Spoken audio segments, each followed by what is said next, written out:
अस्सलामुअलैकुम दोस्तों, कैसे हैं आप सब। मैं आप सबको यूट्यूब चैनल इंग्लिश लिटरेचर पे वेलकम कहती हूँ। अंदर होता क्या है, इसमें ऑथर इम्पॉर्टेंट नहीं है, न्यू क्रिटिसिज्म में भी ऑथर इम्पॉर्टेंट चीज़, तो रीडर और उसकी साइकोलॉजी बहुत इंपॉर्टेंट होती है। और मीनिंग मैंने बताया और है, रिक्रिएशन हो रही है वर्क की, ठीक है। और वो रिक्रिएशन किस 60 से 1970s का टाइम, 70s का टाइम पीरियड है। अस्सलामुअलैकुम दोस्तों, कैसे हैं आप सब। मैं आप सबको यूट्यूब चैनल इंग्लिश लिटरेचर पे वेलकम कहती हूँ।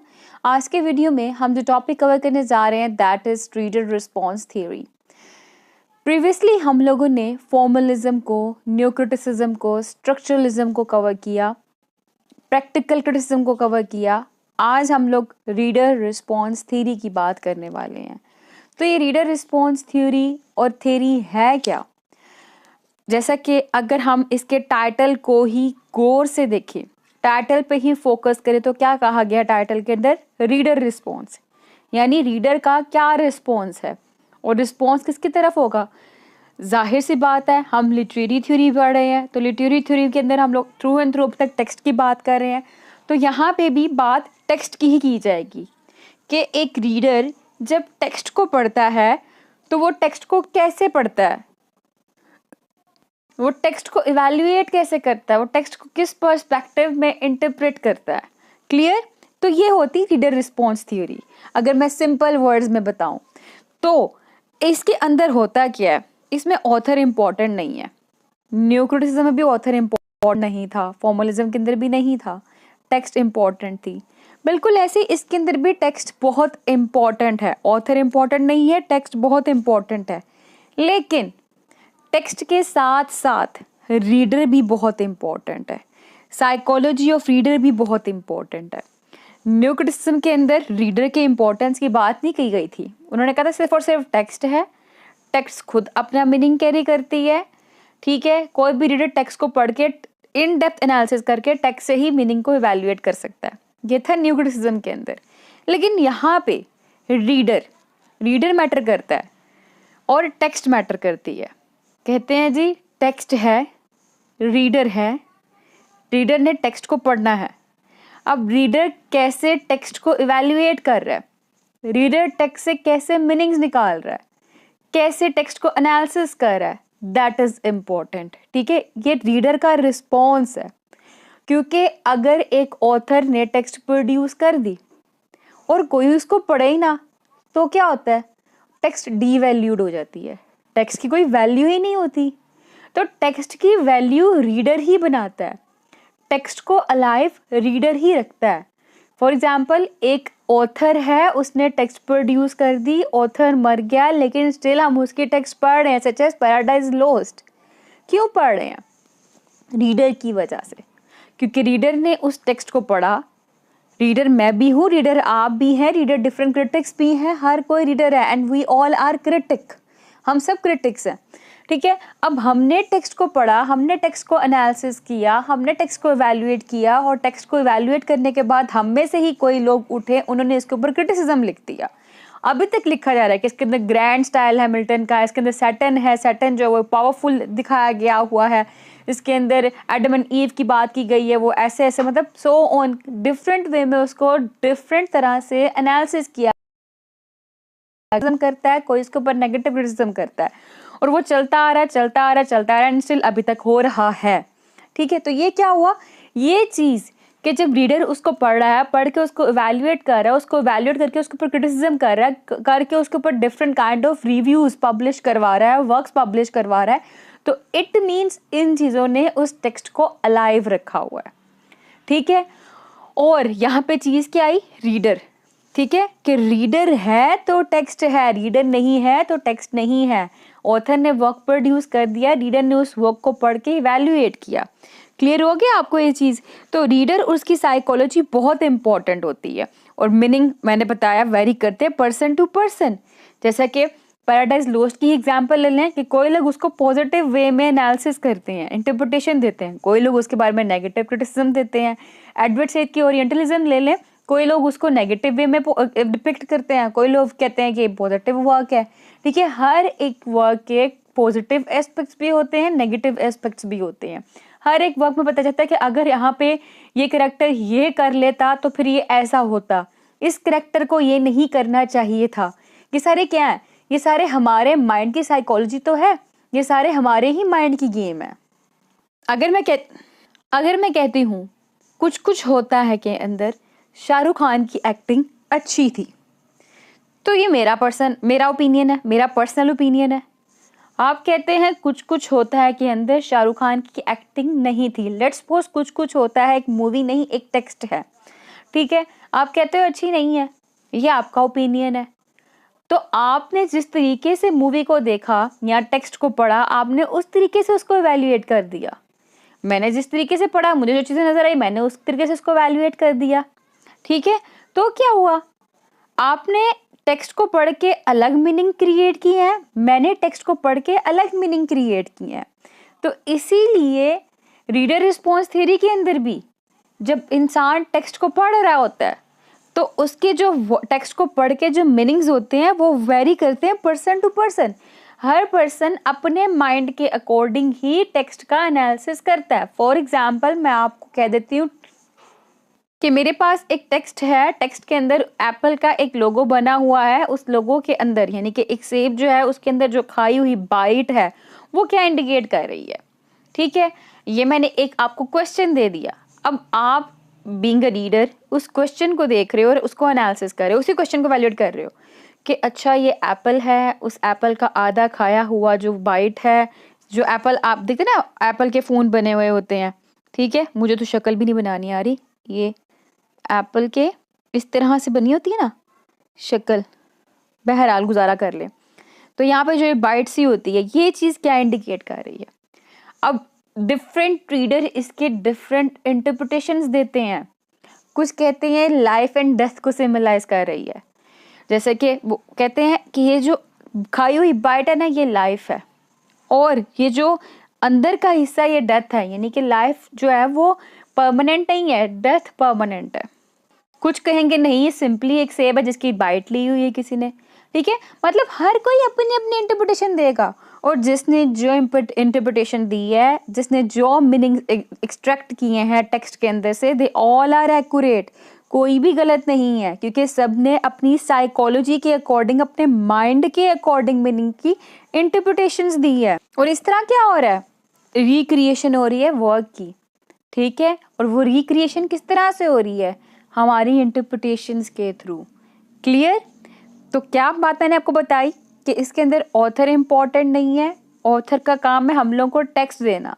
ऑथर ने टेक्स्ट दे दी, देन रीडर का काम आ जाता है। रीडर जो है रिक्रिएट करता है, किस तरह से, अपनी इंटरप्रिटेशंस के थ्रू रिक्रिएशन करता है। जबकि जो न्यू क्रिटिसिज्म थी उसके अंदर हमने देखा रिक्रिएशन का कोई एलिमेंट नहीं था। उन्होंने कहा जो टेक्स्ट है, टेक्स्ट इज इनफ, टेक्स्ट ही सब कुछ है, टेक्स्ट को ही एनालाइज करो, टेक्स्ट को ही वो एक्सप्लेन करो, टेक्स्ट इटसेल्फ कैरीज मीनिंग, उन्होंने ये कहा था। लेकिन यहाँ पे कह रहे हैं टेक्स्ट के अंदर जो मीनिंग है वो रीडर पे डिपेंड करता है, ठीक है। रीडर के ऊपर बार बार एम्फसाइज किया जा रहा है। इसमें ऑथर का रोल पैसिव दिखाया गया, रीडर का रोल एक्टिव दिखाया गया हुआ है, ठीक है। एक्टिव होना चाहिए रीडर को।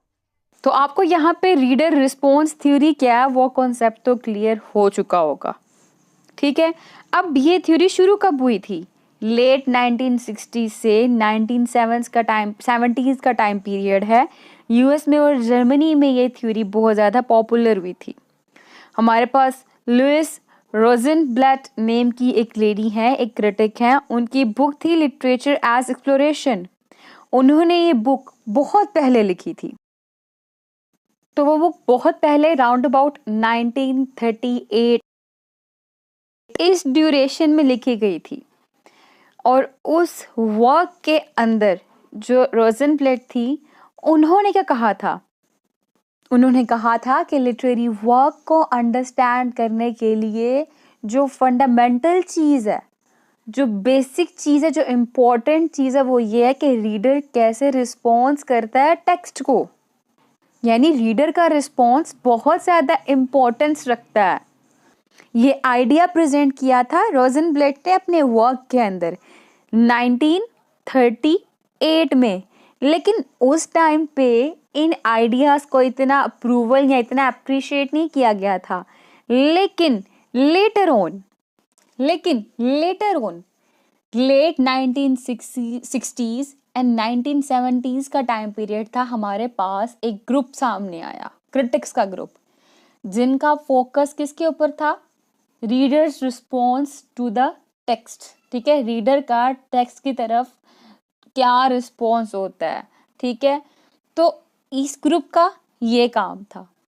अब जब ये ग्रुप रीडर का टेक्स्ट के ऊपर जो रिस्पॉन्स है उसके बारे में बात कर रहा था, तो इन्होंने ये जो मोटिवेशन थी वो कहाँ से ली थी? इन्होंने रोज़नब्लेट की बुक लिटरेचर एज एक्सप्लोरेशन से मोटिवेशन ली थी। और इनके अंदर जो सबसे इम्पोर्टेंट क्रिटिक्स थे वो थे Stanley Fish, Wolfgang Iser, Norman N Holland, इसके अलावा डेविड ब्लीच। ये लोग थे, ये क्रिटिक्स थे जो कि बहुत ज़्यादा इम्पोर्टेंट थे किसके अंदर? रीडर रिस्पॉन्स थ्योरी के अंदर, उसकी इमर्जेंस के अंदर। तो इन्होंने क्या काम किया?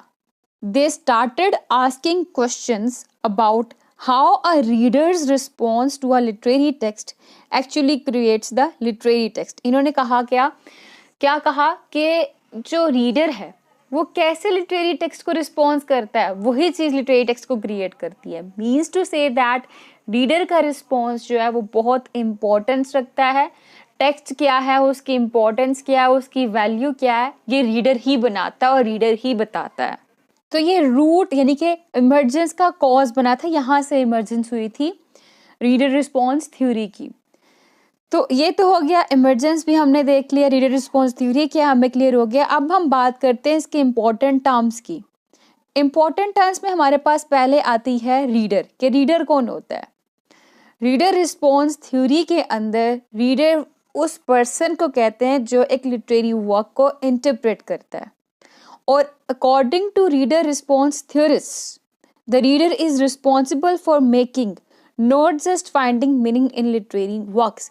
कि रीडर जो है ना वो किस चीज़ का रिस्पॉन्सिबल है? मेकिंग यानी कि रिक्रिएटिंग, नॉट जस्ट फाइंडिंग। कि रीडर का काम सिर्फ और सिर्फ ये नहीं है कि टेक्स्ट को देख के बता दे कि टेक्स्ट के अंदर ये कहा गया है, बल्कि रीडर का काम ये है कि वो टेक्स्ट को देखे और अपना इंटरप्रिटेशन दे कि उसको टेक्स्ट के अंदर क्या नज़र आ रहा है। और इस तरह क्या होगा, इस तरह से मेकिंग यानी कि रिक्रिएशन होगी, एक न्यू वर्क प्रोड्यूस हो जाएगा। क्लियर? तो रीडर कौन होता है? रीडर वो होता है जो कि इंटरप्रेट करता है लिटरेरी वर्क को और रिक्रिएशन करता है लिटरेरी वर्क की। रिक्रिएशन कैसे होती है? उसकी इंटरप्रिटेशन के थ्रू ही होती है। एक ये टर्म थी इसके अंदर। दूसरी है हमारे पास रिस्पॉन्स। रिस्पॉन्स क्या होता है? हर पर्सन के अपनी unique memories, relationships, interest, identity होते हैं। हर पर्सन जब भी कोई भी लिटरेरी टेक्स्ट पढ़ता है तो वो अपने यूनिक वे में, अपने यूनिक पर्सपेक्टिव में ही रिस्पॉन्स करता है लिटरेरी टेक्स्ट को देख के, अपनी साइकी के अकॉर्डिंग रिस्पॉन्स करता है लिटरेरी टेक्स्ट को। तो according to reader response theory, that means that every person's response, के हर कोई, हर किसी शख्स का जो रिस्पॉन्स है उसको हम लोग रिस्पॉन्स कहते हैं। मतलब यहाँ पे रिस्पॉन्स एक्शन एंड रिएक्शन की बात नहीं की जा रही, बोल के गिरने की बात नहीं की जा रही। यहाँ पे रिस्पॉन्स पर्सन के रिस्पॉन्स की बात की जा रही है कि एक पर्सन जब टेक्स्ट को इवैल्यूएट करता है तो वो किस वे में रिस्पॉन्स देता है। तो वो रिस्पॉन्स अपनी साइकोलॉजिकल वे से एनालिसिस करते हुए देता है। क्लियर? यानी कि एक पर्सन की जो इंटरप्रिटेशन होती है किसी भी टेक्स्ट को देखकर, और वो इंटरप्रिटेशन क्या है? उसका रिस्पॉन्स है। क्लियर हो गया ये रिस्पॉन्स भी आपको? कि रिस्पॉन्स सिंपली वर्ड में हम कह सकते हैं किसी भी पर्सन का जो भी टेक्स्ट को देख के अमल होता है, रद्द अमल होता है वो। तो नेक्स्ट टर्म है हमारे पास implied reader and actual reader. Implied reader कौन होता है? हमारे पास एक टेक्स्ट दे दी गई है, उस टेक्स्ट को हमने पढ़ना है। अब टेक्स्ट के अंदर जो मीनिंग है वही रीडर के माइंड में डाले जाएं। यानी ऑथर ने एक टेक्स्ट लिखी, रीडर उस टेक्स्ट को पढ़ रहा है और उस टेक्स्ट का असर रीडर के ऊपर हो रहा है।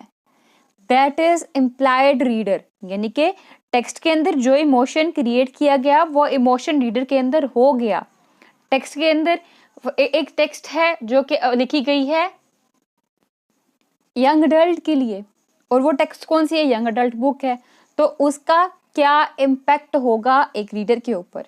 यानी कि टेक्स्ट ही, सिंपल करके बताती हूँ, एक होता है कि रीडर टेक्स्ट पढ़ रहा है, रीडर टेक्स्ट को एनालिसिस कर रहा है और वो अपने एक्सपीरियंस के अकॉर्डिंग, अपने पर्सपेक्शन, अपने जो है ना बैकग्राउंड के अकॉर्डिंग जो है ना वो मीनिंग को इवैल्यूएट कर रहा है।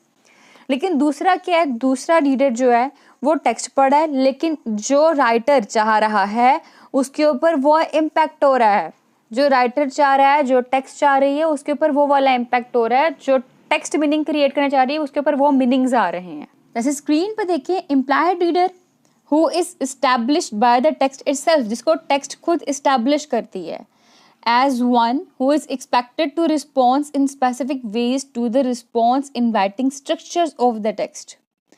यानी कि जो स्ट्रक्चर टेक्स्ट का बताया गया, यानी कि अगर ऑथर लिख रहा है वो कह रहा है क्या आप मुझे फॉलो कर रहे हैं, क्या ये सेंटेंस कोई ना कोई सेंस बना रहा है, क्या मैंने आपको जो कहा वो बिल्कुल ठीक कहा, आपको मेरा ओपिनियन कैसा लगा। यानी कि टेक्स्ट के अंदर ही ऑथर इस तरह के वर्ड यूज़ कर रहा है, नरेटर इस तरह के वर्ड यूज़ कर रहा है। और जब आप इस तरह के वर्ड्स देखोगे क्या होगे, आप कंफ्यूज हो जाओगे, यानी कि कंफ्यूज रीडर बन जाओगे। तो मीन्स टेक्स्ट आपको इनवाइट कर रही है और टेक्स्ट ही आपसे रिस्पॉन्स करवा रही है। जब टेक्स्ट आपसे रिस्पॉन्स करवाए तो आप क्या हो, आप इम्प्लाइड रीडर हो। जब आप टेक्स्ट पढ़ के अपने परसेप्शन, अपने एक्सपीरियंसेस, अपने बैकग्राउंड के अकॉर्डिंग उसको रिस्पॉन्स दो तो आप एक्चुअल रीडर हो। जैसा कि देखें, and the actual reader whose responses are influenced and determined by his her experiences, perception and background। ठीक है, तो ये होता है एक्चुअल रीडर, ये होता है इम्प्लाइड रीडर। क्लियर हो चुका होगा आपको। नेक्स्ट टर्म है वो है ब्लैंक की। जो लिटरेरी टेक्स्ट होती है ना वो ब्लैंक्स और गैप से भरी हुई है। बाद वहां पे कोई ना कोई गैप आ गया, इवेंट चल रहा था, अचानक इवेंट शिफ्ट हो गया, कोई ना कोई गैप आ गया, तो ये चीज़ क्या होता है, ये रीडर को सोचने में मजबूर कर देता है। जैसे अचानक कहानी चल रही है और 20 साल गुजर गए, 20 साल अचानक कोई ना कोई कैरेक्टर गायब हो गया। ठीक है, ये चीज़ें होती हैं स्टोरी के अंदर। तो ये चीज़ें क्या है, वुल्फगैंग आइजर जो कि एक इम्पॉर्टेंट कंट्रीब्यूटर है रीडर रिस्पॉन्स थ्योरी के अंदर, वो कहता है ये जो ब्लैंक्स है ना ये रियली इम्पॉर्टेंट होते हैं। क्यों होते हैं, कहते क्योंकि ये हमारी जो इमेजिनेशन है ना उसको स्टिमुलेट करते हैं। क्योंकि जो हम रीडर है, हमने वो ब्लैंक्स देखे, हम उनको फिल करने की कोशिश करते हैं और हम उनको फिल करने की कोशिश में करते हैं रिस्पॉन्स। हम भी स्टोरी कंस्ट्रक्ट करने की कोशिश कर रहे होते हैं वहाँ पे। क्लियर हो गया यहाँ पर कि ब्लैंक क्या है, गैप्स होते हैं जो कि स्टोरी के अंदर आते हैं, उसको ब्लैंक्स कहते हैं। और वुल्फगैंग आइजर के अकॉर्डिंग ये ब्लैंक्स इंपॉर्टेंट होते हैं। ये कुछ इंपॉर्टेंट टर्म्स थी। इसके बाद आप मजीद टर्म्स भी देखेंगे जो कि हम लोग जब 5 अप्रोचेस की बात करेंगे वहाँ पे हम लोगों को नजर आएंगी। तो एनी हाउ आई होप कि आपको ये टर्म्स तो क्लियर हो चुकी होंगी। अब हम बात करते हैं इसके अंदर इम्पोर्टेंट कंट्रीब्यूटर्स की। इनमें जो इम्पोर्टेंट कंट्रीब्यूटर्स है वो है Louise Rosenblatt, Stanley Fish, Wolfgang Iser, Norman and Holland and David Bleich. ये इम्पोर्टेंट कंट्रीब्यूटर हैं। इन इम्पोर्टेंट कंट्रीब्यूटर्स में हमारे पास जो फर्स्ट नेम है वो है लुइस रोजनब्लैट का, जिसके बारे में ऑलरेडी आपको बता चुकी हूँ कि इसने एक वर्क लिखा था लिटरेचर एज एक्सप्लोरेशन, जिसके अंदर इसने रीडर रिस्पॉन्स की बात की थी और वही वर्क बेस बना रीडर रिस्पॉन्स थियरी का, जो कि इसने जो ये वर्क लिखा था बहुत टाइम पहले लिखा था, लेकिन रीडर रिस्पॉन्स थियरी जो है वो लेट 1960s से 1970s के ड्यूरेशन में पॉपुलर हुई थी। और ये वर्क इन्होंने राउंड अबाउट 1938 में प्रोड्यूस किया था। एंड लेटर ऑन 1960s के राउंड अबाउट हमारे पास इन लोगों का ग्रुप, यानी कि स्टैनले का, वुल्फगैंग का, नॉर्मन का, हॉलैंड का, डेविड का, इन लोगों का ग्रुप सामने आया, जिन्होंने रीडर के रिस्पॉन्स के ऊपर बात करना शुरू कर दी, जिन्होंने क्वेश्चनिंग करना शुरू कर दी that how a reader response to a literary text actually creates that literary text. अब इन सब कंट्रीब्यूटर्स में जो नंबर 1 पे इम्पोर्टेंट कंट्रीब्यूटर कंसीडर किए जाते हैं, क्रिटिक कंसीडर किए जाते हैं, that is Stanley fish. Stanley fish ने क्या किया था, स्टैनले फिश ने कहा कि हम लोग लिटरेरी वर्क जैसा कि मिल्टन की एपिक पैराडाइज लॉस्ट है, इस किस्म की लिटरेरी वर्क्स को अंडरस्टैंड कर ही नहीं सकते without considering the reader's reaction to it, कि रीडर का इसके ऊपर रिएक्शन क्या, अगर हम उसको कंसीडर नहीं करेंगे तो हम लोग वर्क को अंडरस्टैंड कर ही नहीं सकते। इसने रीडर रिस्पॉन्स पर्सपेक्टिव को जॉन मिल्टन के एपिक पैराडाइज लॉस्ट के ऊपर अप्लाई किया था पहले। फिर इसने कहा था कि हम लिटरेरी वर्क को अंडरस्टैंड कर ही नहीं सकते सच एज मिल्टन की epic Paradise Lost without considering the reader's reaction to it. Clear? और स्टैनले ने एक टर्म कॉइन की थी, वो टर्म है इफेक्टिव स्टाइलिस्टिक्स। अब ये इफेक्टिव स्टाइलिस्टिक्स क्या है? बेसिकली इसमें बात की गई है कि टेक्स्ट का एग्जिस्टेंस तभी होगा जब उसको पढ़ा जाएगा। टेक्स्ट को पढ़ने वाला कौन होता है? रीडर। तो यहाँ पे बताया गया है कि इफेक्टिव स्टाइलिस्टिक्स एक ऐसा प्रोसेस होता है जिसके अंदर टेक्स्ट की रीडिंग ही उसका मीनिंग बताती है, यानी कि रीडिंग से ही मीनिंग पता लगता है। जो रीडिंग है वो एक इम्पॉर्टेंट फैक्टर रखती है, रीडिंग ही टेक्स्ट की एग्जिस्टेंस बनाती है। या इन सिंपल वर्ड्स में आपको बताऊं तो यहाँ पे ये कहा गया है कि टेक्स्ट वो चीज़ है जिसकी एग्जिस्टेंस इसकी रीडिंग बनाती है। अगर रीडिंग ना की जाए, टेक्स्ट को पढ़ा ना जाए तो टेक्स्ट की एग्जिस्टेंस नहीं होती। लेकिन जब टेक्स्ट पढ़ी जाती है तभी उसकी एग्जिस्टेंस होती है। ऑब्वियस सी बात है, मिल्टन ने पैराडाइज लॉस्ट लिखी, कोई पढ़ता ना तो आज हम तक वो किताब पहुंचती? वो हम तक कैसे पहुंची? उसको पढ़ा गया, उसको पढ़ते गए लोग, पढ़ते गए और अब तक हम भी पढ़ रहे हैं। तो ये क्या हुआ? ये रीडर ने ही टेक्स्ट की एग्जिस्टेंस बनाई है उसको पढ़कर। और फर्दर मोर लिटरेरी स्टाइलिस्टिक्स में ये भी कहा गया है कि क्रिटिक्स जो है उनको चाहिए वो अपने ही सब्जेक्टिव या इफेक्टिव रिएक्शन के ऊपर रिलाय करें। कब? जब उन्होंने एक लिटरेरी टेक्स्ट को अंडरस्टैंड करना है तब, यानी लिटरेरी टेक्स्ट को अंडरस्टैंड करने के लिए अपने ही सब्जेक्टिव या इफेक्टिव रिएक्शन के ऊपर रिलाय करना चाहिए। यानी जब आप टेक्स्ट पढ़ रहे हो तो सोचो कि वर्ड्स आपको कैसा महसूस करवा रहे हैं, ये टेक्स्ट हम लोगों को क्या सोचने पे मजबूर कर रही है, किस चीज़ की तरफ लेके जा रही है। तो इस किस्म के क्वेश्चंस करके एक रीडर जो है वो लिटरेरी वर्क को अंडरस्टैंड कर सकता है। क्लियर? तो समझ लग गया इफेक्टिव स्टाइलिस्टिक्स क्या है? ये एक ऐसी अंदर हम लोग देखते हैं कि रीडर ही टेक्स्ट की एग्जिस्टेंस बनाता है और रीडर टेक्स्ट को किस तरह से पढ़ता है? अपनी ही सब्जेक्टिव या इफेक्टिव रिएक्शन के थ्रू अंडरस्टैंड करता है वो टेक्स्ट को। वो क्वेश्चंस पूछता है कि हम लोग कैसा महसूस कर रहे हैं इस टेक्स्ट को पढ़ के, ये टेक्स्ट हम लोगों को क्या चीज़ सोचने पे मजबूर कर रही है। ठीक है? और इन्हीं क्वेश्चंस के थ्रू रीडर जो है वो लिटरेरी वर्क को अंडरस्टैंड कर सकता है। क्लियर हो गया आपको इफेक्टिव स्टाइलिस्टिक्स क्या है? और ये कॉन्सेप्ट देने वाले हैं स्टैनले फिश। ये बहुत इंपॉर्टेंट कॉन्सेप्ट है, आपने इसको याद रखना है। स्टैनले फिश ने एक और कॉन्सेप्ट दिया था, वो है इंटरप्रेटिव कम्युनिटी।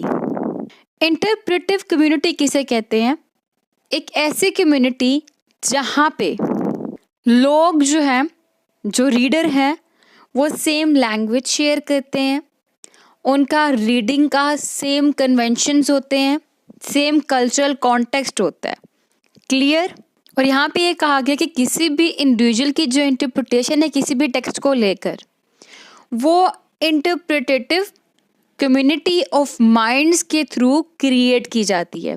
और इंटरप्रेटिव कम्युनिटी क्या होता है? मैं आपको बता चुकी कि ऐसी कम्युनिटी जहाँ पे सेम आइडियाज़ हों, रीडर्स के सेम कल्चरल बैकग्राउंड हो, सेम लैंग्वेज हो, सेम रीडिंग कन्वेंशंस हो।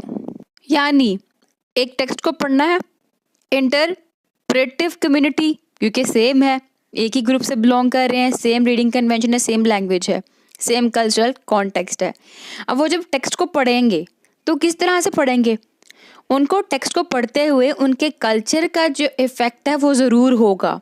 मीन्स जैसा कल्चर होगा वो टेक्स्ट को वैसे ही एनालाइज करेंगे, जैसे उनकी लैंग्वेज होगी, जैसे उनकी रीडिंग कन्वेंशंस होंगे, वो टेक्स्ट को बिल्कुल वैसे ही एनालाइज करेंगे। मीन्स कल्चर का इम्पैक्ट होता है, सोसाइटी का इम्पैक्ट होता है रीडिंग करते हुए। और अगर मैं आपको एक ही लाइन में बात बताऊं तो इंटरप्रेटिव कम्युनिटी यानी एक टेक्स्ट को पढ़ने के लिए साइकोलॉजी स्ट्रेटजी जो है ना उसको हम कहते हैं इंटरप्रेटिव कम्युनिटी, और इसको सोशल रीडर रिस्पॉन्स थ्योरी भी कहा जाता है। और ये कैसे टेक्स्ट को एनालाइज करते हैं, अगर उनका कल्चरल कॉन्टेक्स्ट सेम है, उनकी लैंग्वेज सेम है, तो ऑब्वियस सी बात है जिस कल्चर में वो रह रहे हैं तो उनके रीडिंग कन्वेंशंस भी सेम होंगे। तो ये दोनों कॉन्सेप्ट दिए हैं जी स्टैनले फिश ने। तो आपको स्टैनले फिश क्लियर हो गया कि स्टैनले फिश वो पर्सन है जिसने कहा था कि हम लोग रीडर के रिएक्शन को कंसीडर किए बगैर किसी भी लिटरेरी टेक्स्ट को अंडरस्टैंड नहीं कर सकते, सच एज मिल्टन की पैराडाइज लॉस्ट। उसको अंडरस्टैंड हम नहीं कर सकते जब तक हम लोग रीडर का रिएक्शन को कंसीडरिंग ना दें। ये था फर्स्ट इंपॉर्टेंट थियरिस्ट। सेकेंड है हमारे पास वुल्फगैंग आइजर। ये सेकंड इंपॉर्टेंट थियरिस्ट है रीडर रिस्पॉन्स थ्योरी के अंदर। ये एक जर्मन स्कॉलर थे जिन्होंने मीनिंग ऑफ लिटरेरी टेक्स्ट के बारे में बहुत ज़्यादा लिखा, जिन्होंने कहा कि हम एक लिटरेरी टेक्स्ट का मीनिंग जो है ना वो टेक्स्ट के अंदर से निकाल नहीं सकते, हम टेक्स्ट का मीनिंग सिर्फ और सिर्फ इंटरेक्शन से निकाल सकते हैं। और वो इंटरेक्शन किसका है, रीडर एंड टेक्स्ट। ठीक है, रीडर और टेक्स्ट का जब इंटरेक्शन होगा तब ही हम लोग जो रियल मीनिंग है वो फाइंड आउट कर सकते हैं। ठीक है, कि यहाँ पे बताया गया है meaning of a literary text is not in the text itself but can be found in the interaction between the reader and the text. ठीक है, कि जब रीडर और टेक्स्ट का इंटरेक्शन होगा तभी हम लोगों को मीनिंग्स मिलेंगे। और इसके अलावा आइजर ने कहा ब्लैंक्स के बारे में। ब्लैंक्स क्या हम लोग पीछे डिस्कस कर चुके हैं कि गैप्स होते हैं। उन्होंने कहा ये जो ब्लैंक्स होते हैं, गैप्स होते हैं टेक्स्ट के अंदर, ये रीडर को फोर्स करते हैं कि वो अपनी इमेजिनेशन को यूज़ करते हुए इन गैप्स को फिल करे। जैसे कि एक हीरो था, ठीक है, अब हीरो जो है वो मर गया, लेकिन अचानक ही अगले सीन में हीरो हमारे पास जिंदा होके आ गया, तो अब वो बीच में गैप आएगा कि क्या हुआ था उसके अंदर, कैसे हीरो जिंदा हुआ, कैसे हीरो हमारे पास वापस आया। तो रीडर इस गैप को अपनी इमेजिनेशन के थ्रू फिल करता है कि हाँ यहाँ पे ये हुआ होगा, हो सकता है वो मरा नहीं होगा, हम लोगों को उसने मरता हुआ दिखाया हो, वो जिंदा हो, बच गया हो और उसको कोई अपने साथ ले गया हो। ठीक है, मतलब अपनी इमेजिनेशन को यूज करके गैप को फिल किया जाता है। तो वुल्फगैंग आइजर क्लियर हो गया। इन्होंने जो टर्म ब्लैंक्स के ऊपर काम किया था आपको अभी मैंने बता दिया था ऑलरेडी इन डिटेल प्रीवियस जब हम लोगों ने टॉपिक्स डिस्कस किए तब। अब हम बात करते हैं नेक्स्ट नॉर्मन एंड हॉलैंड और डेविड ब्लेच की। अब नॉर्मन एंड हॉलैंड और डेविड ब्लेच इन्होंने मोस्टली जो काम किया वो इकट्ठे किया है। ये दोनों गाइस जो थे वो साइको एनालिटिकल थियरी से बड़ा इंस्पायर थे, ये सिगमंड फ्राइड से बड़ा इंस्पायर थे, बहुत ज़्यादा इन्फ्लुएंस था इनके ऊपर सिगमंड फ्राइड का। और इनका कहना ये था कि अगर हमने लिटरेरी टेक्स्ट को अंडरस्टैंड करना है तो वो सब कुछ डिपेंड करता है उस पर्सन के जो कि लिटरेरी टेक्स्ट को पढ़ रहा है, यानी जो रीडर है ना उसकी साइकोलॉजी के ऊपर डिपेंड करता है। रीडर की साइकोलॉजी के अकॉर्डिंग ही लिटरेरी टेक्स्ट को अंडरस्टैंड किया जा सकता है। जैसा कि कहते हैं literary text is all about understanding the psychology of the person who is actually reading the text, कि जो पर्सन एक्चुअली टेक्स्ट को रीड कर रहा है उसकी जो साइकोलॉजी है उसको अंडरस्टैंड कर लिया जाए तो इट मीन्स लिटरेरी टेक्स्ट को अंडरस्टैंड किया जा सकता है। और इनके इस कॉन्सेप्ट को साइकोलॉजिकल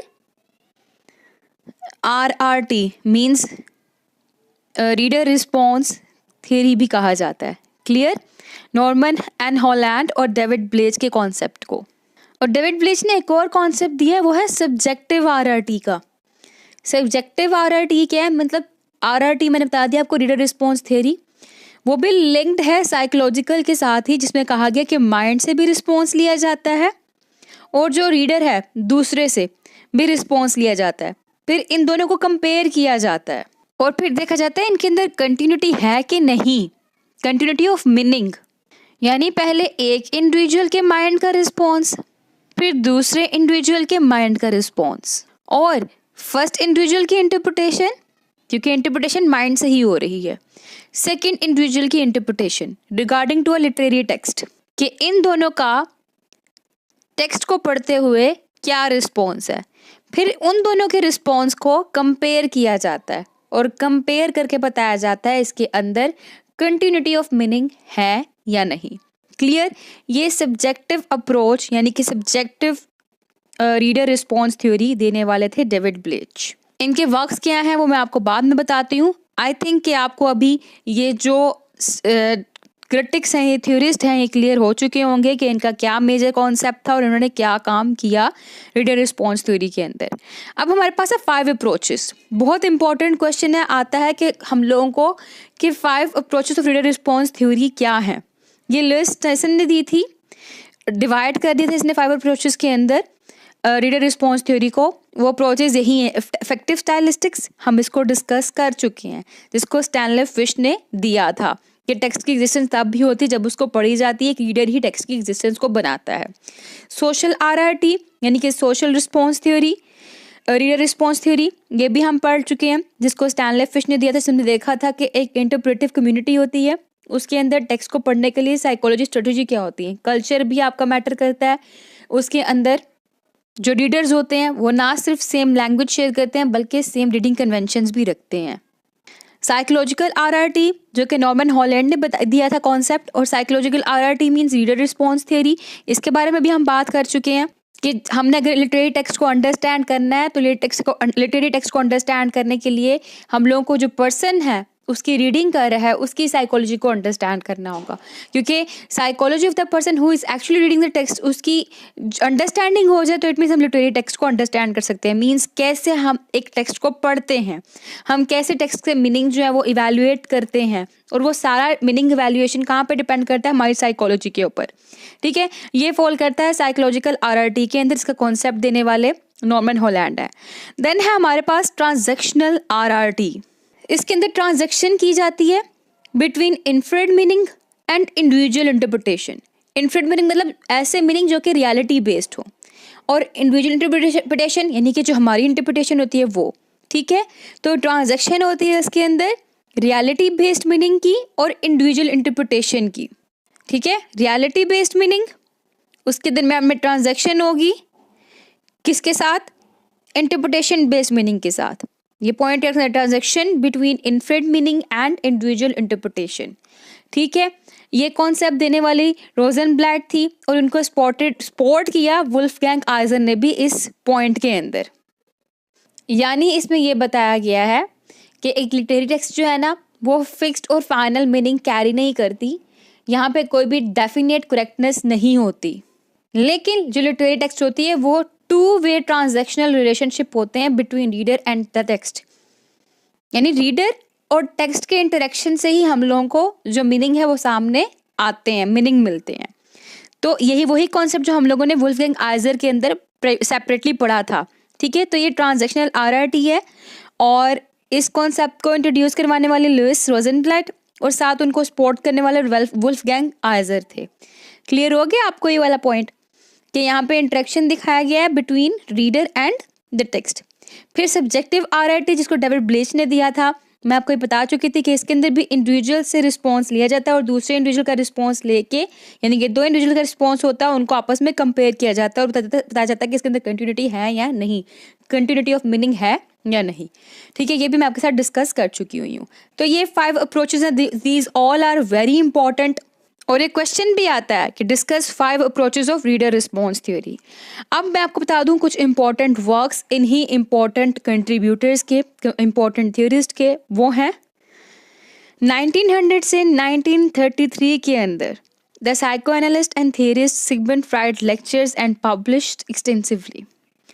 1938 में Liz Rosenblatt publishes her in literature as exploration.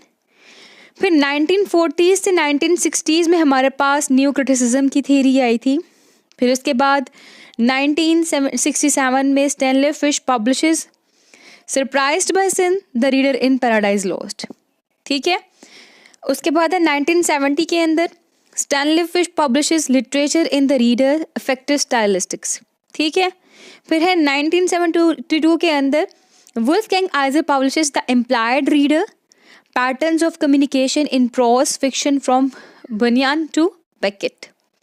फिर है 1975 Norman and Holland publishes the nature of literary response 5 readers reading. फिर 1978 में Wolfgang Iser publishes the act of reading a theory of aesthetic response. इसके बाद है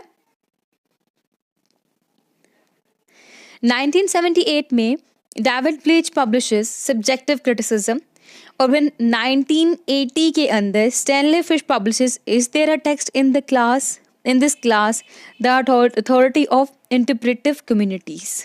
ये critics थे और उनके वर्क्स थे, और पेपर में एमसीक्यूज के फॉर्म में पूछा जाता है कि ये वर्क किसका है। ठीक है, तो आई होप कि आपको आज का जो लेक्चर था हमारा रीडर रिस्पॉन्स थ्योरी के बारे में, वो हर सिंगल पर्सपेक्टिव से क्लियर हो चुका होगा, इसमें कोई भी कन्फ्यूजन नहीं रही होगी। वीडियो पसंद है, वीडियो को लाइक भी करिएगा, हमारे चैनल को सब्सक्राइब करना मत भूलिएगा, दुआ में खास याद रखिएगा। कमेंट में अपना ओपिनियन ज़रूर शेयर कीजिएगा। आपके ओपिनियन से, आपके कमेंट से हम लोग को बहुत ज़्यादा मोटिवेशन मिलती है, इस तरह से हम और लेक्चर्स बनाते हैं। Stay tune with us, take care.